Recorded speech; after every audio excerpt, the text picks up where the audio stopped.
Everyone. सो कैसे आप लोग, उम्मीद करते लोग बहुत ही बढ़िया होंगे और आपकी पढ़ाई बहुत अच्छी तरीके से चल रही होगी। तो जैसे कि हमने लास्ट लेक्चर में वर्क्स ऑफ ग्लेशियर को स्टार्ट किया, कंसेप्ट ऑफ ग्लेशियर यानी कि जो भी ग्लेशियर के बेसिक रिलेटेड जो बातें थी वो हमने ऑलरेडी कवर कर लिए। तो उसके बाद अब हम लोग पढ़ने वाले हैं मेनली वर्क्स ऑफ ग्लेशियर को, एक्चुअल में जो उनका वर्क्स है। जो आपको पता है 3 तरह का वर्क है जो हमने ऑलरेडी देखा है रिवर पे। 3 तरह का वर्क ही आपका एरोजनल प्रोसेस ऑफ ग्लेशियर, देन उसके बाद ट्रांसपोर्टेशन, देन उसके बाद डिपोजिशन।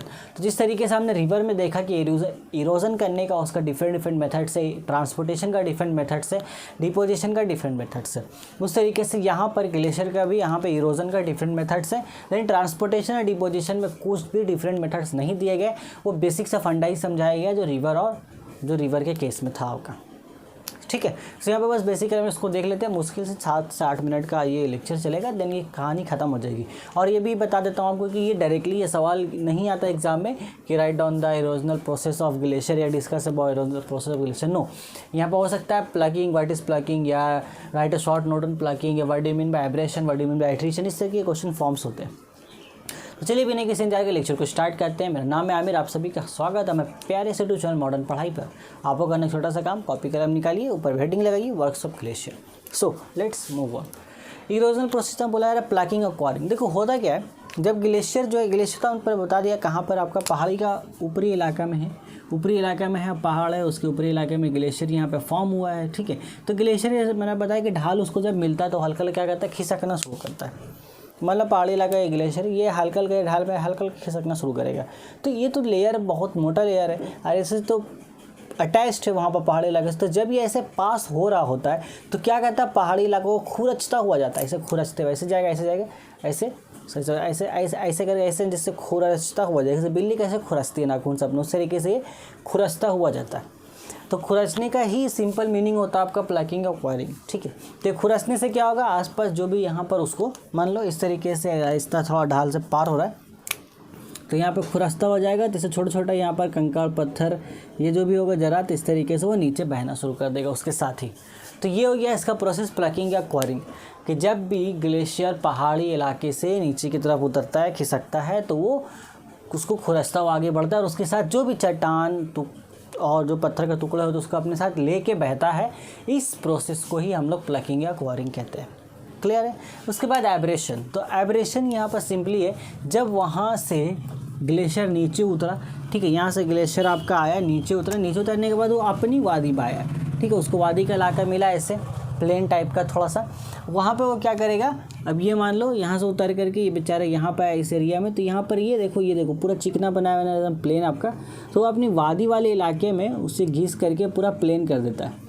तो जो चीज़ें वो अपने साथ ले करके आता है बहा करके, उस जो छोटे छोटे कंकड़ पत्थर होते उसके थ्रू उसका यूज़ करके वो अपने वादी के इलाके को रगड़ता है। रगड़ करके यहाँ पे, इसलिए इसका नाम है एब्रेशन, रगड़ा, वहाँ पे रगड़ा होता है, रगड़ता है, रगड़ करके उसको प्लेन कर देता है, मतलब एक लेवल पे ला देता है। ये हुआ हमारा प्रोसेस एब्रेशन। तो इधर आपको एब्रेशन देखने को मिल सकता है, इधर आपको प्लगिंग देखने को मिल सकता है। अब बाकी हम बात करते हैं अगर एट्रिशन की, तो एट्रिशन भी आपको पता ही है।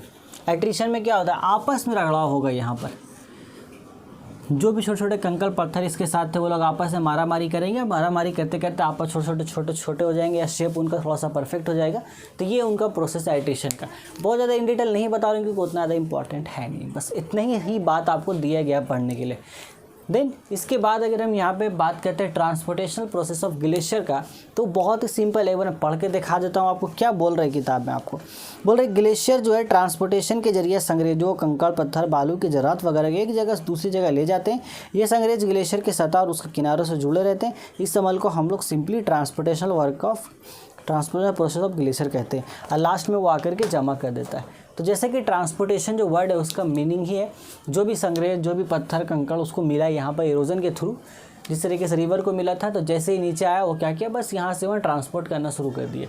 और डिपोजिशन लास्ट स्टेज में पहुँचेगा, जाके जमा करना शुरू कर देगा, उसके थ्रू भी कुछ यहाँ पर लैंडफॉर्म्स बनते हैं। सो अब मेनली ये सवाल आता है कि किन किन तरह के लैंडफॉर्म्स बन रहे हैं और क्या क्या हमें पढ़ना है।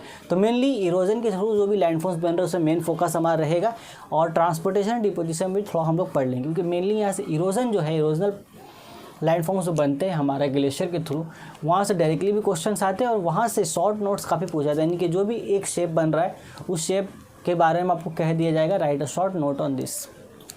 तो उसके बारे में हम लोग इन डिटेल चर्चा करेंगे। हाँ तू गिर जा, तू भी गिर जा, कोई बात नहीं, ये फ़िलहाल गिरे हुए इंसान उनको गिरने दो, हमें नहीं गिरना है, हमें फ़िलहाल पढ़ना है और अच्छे से पढ़ना है, जम के पढ़ना है।